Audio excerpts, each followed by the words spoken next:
मागच्या अपडेटमध्ये त्या वयोवृद्ध बाबाजींच्या आश्रमामधून आम्ही निघालो. ते अतुलनी तुम्हाला दाखवलं. त्यांचा सेवाभाव बघून आम्हाला खूप आदर वाटला आणि इतके वयोवृद्ध असूनही इतके सेल्फलेस कसे असू शकतात लोक, हे मनुष्याच्या रूपामध्ये संत आम्हाला बघायला मिळाले. आणि आम्ही तटावरून असंच चालत चालत चालत पुढे, कुठे शेतं कुठे तट असं करत करत आम्ही पुढे येत होतो. चालत चालत आम्ही ह्या एका पॉईंटजवळ पोचलो जिथे श्रीमंत बाजीराव पेशव्यांबद्दल त्यांच्या सैनिकांनी लिहिलेली ही त्यांची वीरगाथा आम्हाला वाचायला मिळाली. खूप दिवस मनात इच्छा होती की रावेरखेडी हे श्रीमंत बाजीराव पेशव्यांचं समाधीस्थळ आहे आणि तिथे आपण जाऊया. आणि आता ते गाव आम्हाला लागणार होतं वाटेमध्ये. हे श्रीमंत बाजीराव पेशव्यांचं समाधीस्थळ आहे. त्यांच्या विनम्र स्मृतीला अभिवादन करून आणि नमस्कार करून आम्ही पुढचा मार्ग गाठला. मध्य प्रदेशातल्या लोकांना आपल्या मराठी योद्ध्याबद्दल इथे किती आदर आणि प्रेम आहे हे बघून खूप अभिमान वाटला. आता इथून आम्ही पुढचा मार्ग घ्यायचं ठरवलं, जो तटावरूनच आहे. असंच मैयाचं दर्शन घेत घेत तटानी आम्ही आनंद घेत घेत नर्मदा नदीच्या सान्निध्यामध्ये चालत होतो. आणि असा टेकडीसारखा एक भाग आम्हाला आला की जिथे असं उतार आणि पुढे काहीतरी फेसाळणारा पाण्याचा साठा दिसत होता.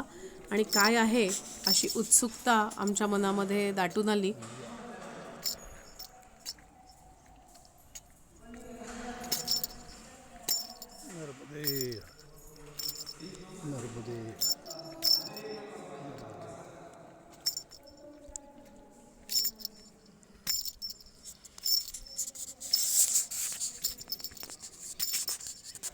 आपल्याला ही नदी पार करायची आहे आणि ही नदी पार करायला या दगडातनं उड्या मारत मारत मारत मारत आपल्याला पलीकडे द्यायचं. नाही असं काही नाही. इकडे एखादा झुलता ब्रिज केलेला आहे.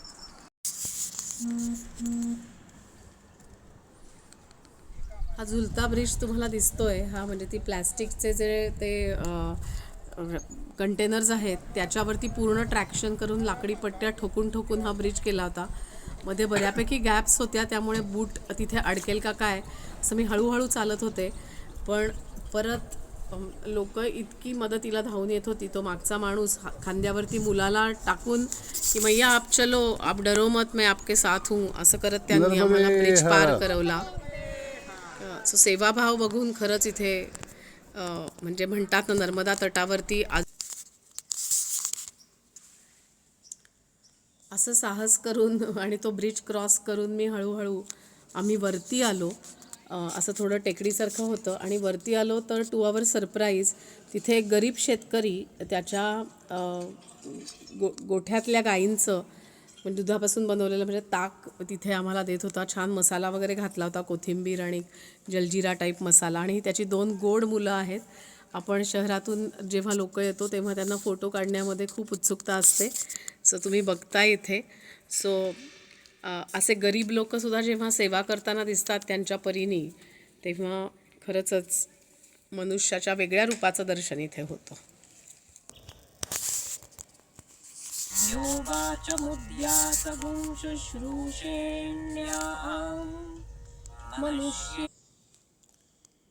इथे आम्हाला पुढचं गाव लागलं आणि ह्या गावामध्ये शिवलिंग बनतात. आणि आम्हाला हे जिथे आम्हाला आश्रम मिळाला तर त्या आश्रमामध्ये हे जे शिवलिंग आहे तर जवळ आत्ता तुम्हाला दिसणार नाही, पण झूम करून बघितलं तर पूर्ण शंकराचा चेहरा ह्या शिवलिंगामध्ये उमटलेला आहे. आणि ह्याचं नर्मदा तटावरचं हे मंदिर होतं आणि इतका सुंदर वातावरण होतं. त्यामुळे इथे आम्ही बसून थोडी प्रार्थना करूया, रुद्र म्हणूया म्हणून मग इथे बसून आम्ही रुद्र म्हणला. फारच विलक्षण अनुभव आहे. देवा अवन्तु शोभायै पितरोनुमदन्तु. ॐ शान्ति शान्ति शान्तिः. ॐ नमो भगवते रुद्राय. ॐ